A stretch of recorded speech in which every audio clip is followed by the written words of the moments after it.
जो संस्कार हमारे डीएनए में रोपे गए हैं वो भगवा ही हैं। हिंदुस्तानी होने का, हिंदू होने का और भगवा का बहुत गर्व है। आज की समस्या ये है कि हम अपनी जड़ों से दूर हो गए से हाय हेलो छोड़ के जय श्री राम बोलना चाहिए। नमस्कार, आप देख रहे हैं one nation one group news. मैं आपके साथ साक्षी शर्मा। आज हम जो आपको रंग दिखाने जा रहे हैं वो रंग देखकर आप खुश हो जाएंगे और आपके अंदर सनातन की भावना ओतप्रोत हो जाएगी। चलिए हम आपको उन महिलाओं से मिलाते हैं जो इस सनातन को आगे बढ़ा रही है, हिंदू राष्ट्र के नाम को लेकर आगे बढ़ा रही हैं और हिंदू राष्ट्र बनाने के लिए अपने कदम आगे बढ़ा रही है। चलिए हम जानते हैं आज क्या कार्यक्रम था, क्यों महिलाएं इतनी भगवा रंग में नजर आ रही हैं। सबसे पहले मैम हम आपके पास चलते हैं। मैम आप बताइए आज क्या कार्यक्रम था, आप सभी लोग भगवा रंग में रंगे हुए, आखिर क्यों? मैं डॉक्टर मधु वत्स विश्व हिंदू महासंघ की राष्ट्रीय अध्यक्षा हूँ और ये तो रंग हमारा अपना ही है। हम आज नहीं रंगे, हम लोग अंदर से जो हमारी संस्कृति है, हमारे विचार हैं, जो संस्कार हमारे डीएनए में रोपे गए हैं वो भगवा ही हैं। बस ये है, ये तो एक ऊपरी आवरण है। इसके माध्यम से हम अपनी युवा शक्ति को आगे लाना चाहते हैं जो आज मैकॉले के सिस्टम पर भाग रही है, वो अपनी संस्कृति को भी जाने। देखिए मैं ये नहीं कहती हूँ कि अंग्रेज़ी नहीं आनी चाहिए, वो एक भाषा है, आनी चाहिए, लेकिन हिंदी संस्कृत जो हमारी अपनी भाषा है, साथ ही हमारी संस्कृति, हमारे विचार, हमारी इस भगवा संस्कृति से जो हमें मिला है उसमें रचे बसे होने चाहिए। और आपको एक चीज़ और बता दूं, मैं उत्तर प्रदेश पुलिस की जुडिशरी मेंबर हूं मुख्यालय से। तो महिलाओं की जितनी भी प्रॉब्लम्स हैं, पूरे यूपी में जितने एसएसपी हैं या कमिश्नर हैं, क्योंकि हम लोग अभी 1600 एसआई आई थी, सब इंस्पेक्टर, उनको भी हम टीच कर रहे हैं। वहाँ भी हम हिंदुत्व की बात करते हैं, क्योंकि हिंदू ये मुस्लिम ईसाई ये सब कुछ नहीं है। हिंदू तो हमारा राष्ट्र है, तो इसमें रहने वाले हिंदू हैं। आखिर मैम जब आप साड़ी पहनती हैं, भगवा रंग डालती हैं तो गर्व महसूस करती होंगी काफी? बिल्कुल गर्व महसूस करती हूँ। हिंदुस्तानी होने का, हिंदू होने का और भगवा का बहुत गर्व है। जन्म से गर्व रहा है और आगे भी रहेगा। और हमेशा भगवान से यही प्रार्थना करूँगी, जब भी आऊँ हिंदू बन के आऊँ और भगवा पहन के आऊँ। बहुत गर्व करती हूँ। जय श्री राम।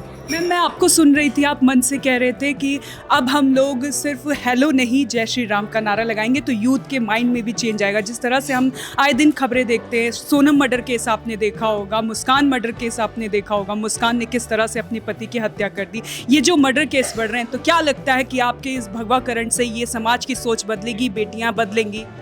बिल्कुल बदलेंगी, क्योंकि भगवा सोच एक सभ्य सोच है। जब हम भगवा की बात करते हैं, वहाँ मातृशक्ति को वो उच्च सम्मान दिया जाता है जो और कहीं नहीं मिलता। और भगवा अपने आप में एक सम्मान है। जब आपने कहा कि इतना क्यों ऐसा हो रहा है कि मैं राम नाम बोल रही हूँ, जब एक पत्थर तैर सकता है राम नाम से, तो हम भी तो मनुष्य हैं, भवसागर से तैर के निकल जाएंगे। तो यही एक नाम है जो आपको संस्कार देगा, यही एक नाम है जो आपको रिस्पेक्ट देगा, आदर देगा। तो इसी नाम को पकड़िए। ये मेरा अनुरोध है यूथ से भी और सभी से कि राम नाम से सबका संबोधन करिए। ये हेलो हाई छोड़िए, राम नाम बोलिए। जय श्री राम। अब जब महिला को गुस्सा आता है तो काली बन जाती है और जब प्यार आता है तो माँ लक्ष्मी के रूप में जानी जाती है। क्या लगता है आपको, यूथ भी चेंज हो सकता है ना? बिल्कुल हो सकता है। आज की समस्या ये है कि हम अपनी जड़ों से दूर हो गए। हम दुर्गा हैं, काली हैं, लेकिन आज हम पाश्चात्य संस्कृति के पीछे भाग के अपनी पहचान भूल गए।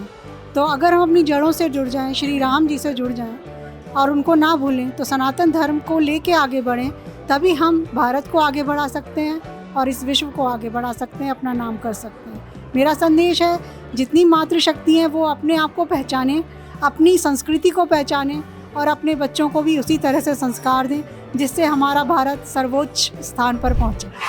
मैम आपको क्या लग रहा है कि जनरेशन आजकल की भटक रही है सनातन धर्म से? बहुत ज़्यादा भटक रही है। अब हमारे हिसाब से हाय हेलो छोड़ के जय श्री राम बोलना चाहिए। उसमें जितनी शक्ति है उस नाम में, उतनी शक्ति किसी भी शब्द में नहीं है। इतना ही। जिस तरह से मैम ने कहा कि जय श्री राम बोलना चाहिए, तो मैम आप बोलेंगी जय श्री राम? जय श्री राम। तो मैम बोलूँगी गर्व से। मैं बहुत गर्व फील करती हूँ। मैं सनातन में पैदा हुई हूँ और हमेशा सनातनी रहूँगी और मुझे बहुत गर्व महसूस होता है। आप बताएं मैम, जो आज का जो कार्यक्रम था उसमें जो आपने मैसेज दिया है महिलाओं को लेकर कि उनको हर वक्त मोटिवेट रहना है, साड़ी पहनकर भी वो ये ना सोचे कि उलझन है, साड़ी पहनना एक गर्व समझे। भारत की संस्कृति साड़ी है और साड़ी के पीछे इतनी ऐतिहासिक और साइंटिफिक कारण है कि जिस दिन आप और हम समझ जाएंगे तो सब पहनेंगे। मैं तो साड़ी कलेक्शन मुझे खुद कितनी है मुझे नहीं पता, मैं साड़ी देखते ही ऑब्सेस होने लगती हूँ। तो एडिक्शन होता है किसी को किसी चीज़ की, तो मुझे साड़ी की है। और मैं यहाँ हिंदू हूँ और सनातनी हूँ। इसका मतलब ये नहीं है कि हम अपने देश धर्म और विचार को छोड़ते जाएं। हम अपनी चीज़ों को लेके ऐसे बढ़ें ताकि बच्चों को दे सकें, अपने आसपास पड़ोसों को दे सकें। जो लोग भटक गए वो भी कई लोग राह पे आते हैं। मैं तो कभी भी नहीं कुछ और बोलती, मैं सुबह शाम जय श्री राम हर आदमी से, फ़ोन पे भी मेरे तो जय श्री राम स्टार्ट हो गया है। और मैं कोशिश करूँगी ये जो अपनी मेरी विचार है, मेरा जो व्यवहार है वो आसपास अपने बच्चों में तो मैं दे ही रही हूँ, आसपास सभी लोगों में दूँ और संगठन को इतना मजबूत कर दूँ कि किसी और चीज़ की कोई गुंजाइश नहीं है। आज जो लड़कियां दूसरे धर्म में शादी करती है ना, वो मैं धर्म वाले को नहीं कभी कोसती हूँ, मैं अपने को कोसती हूँ कि कहीं ना कहीं सुराग हम में है। विभीषण था तभी लंका ध्वस्त हुई, विभीषण हम ही हैं। शायद अपने बच्चों की परवरिश वैसी नहीं कर पा रहे हैं जैसी हमें करनी चाहिए थी। और ये मैं बोल रही हूँ ना, मेरे सारे रोंगटे खड़े हो रहे हैं क्योंकि मैं यहाँ से और यहाँ से एक साथ सोचती हूँ।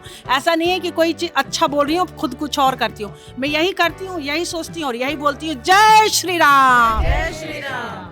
मैम, आपको भी लगता है कि आजकल बच्चों में संस्कारों की कमी हो रही है बिकॉज ऑफ दिस कि जो महिलाएं वो वर्किंग है, वो बच्चों पर ध्यान नहीं दे पा रही, क्योंकि बच्चों की परवरिश में महिलाओं का ज़्यादा रोल होता है?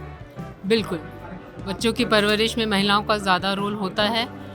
मेरा भी उतना ही रोल है। मैं ब्राह्मण हूँ, मेरा बेटा जनेऊधारी है, वो 9 साल का है और जब वो 7 साल का था तभी उसका जनेऊ हो गया था और वो अभी भी जनेऊ पहनता है। एक माँ का भी उतना ही धर्म होता है। मैं भी एक माँ हूँ, मेरा बच्चा आज भी जनेऊ पहनता है, वो बाकायदा अपने कान पर जनेऊ चढ़ा के जाता है।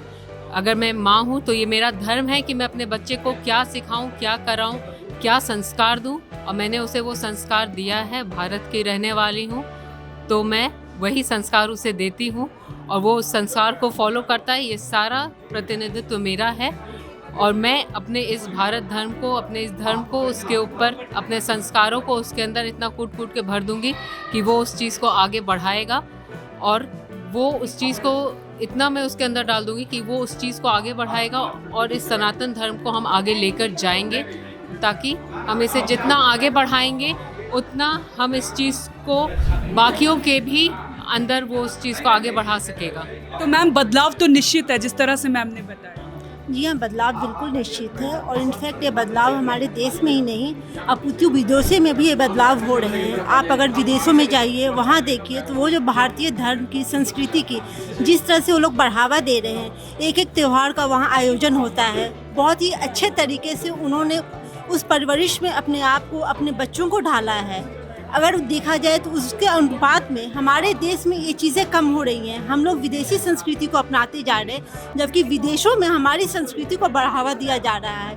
आप रसिया में जाओगे, वहाँ देखोगे कि वहाँ जितने रसियन हैं सारे राधा कृष्ण की भक्ति में लीन रहते हैं। भूटान का जो राष्ट्रीय ग्रंथ है वो रामायण है, वहाँ पे रामायण, राम जी का मंदिर है। श्रीलंका में जाओ, वहाँ पे राम जी की कितनी सारी मंदिर और कितनी स्मृतियाँ फैली हुई हैं। इनफैक्ट आप नेपाल जाओगे तो कहने को नेपाल क्या है, इंडिया का तो भाग नहीं है, लेकिन वहाँ पे पूरा जो है हमारी देसी कल्चर को फॉलो किया जाता है। तो मैं सभी से कहूँगी कि जो चीज़ें हमारे विदेश में लोग अपना रहे हैं तो हमें क्यों छोड़ते जा रहे हैं, हमें तो उन्हें और ग्रहण करना चाहिए। मैम, आपको भी यही लगता है? बिल्कुल, मेरे को यही लगता है। सभी ने इतना कुछ कह दिया है, हमें अखंडता, एकता, सनातन सभी को ध्यान रखना है। माँ दुर्गा तो सृष्टि का पालनहार हैं ही, लेकिन अब ये इतनी सारी मातृशक्ति, हम सबकी जिम्मेदारी है इस समाज को में बदलाव लाने की और उसके लिए हम प्रयासरत रहेंगे। वो ही आज हमने आह्वान किया है और इसको आगे लेके जाएंगे। जी, बहुत बहुत धन्यवाद आपका। तो ये देखिए आपने किस तरह से महिलाओं के अंदर जोश और जुनून, जज्बा है सनातन धर्म को लेकर,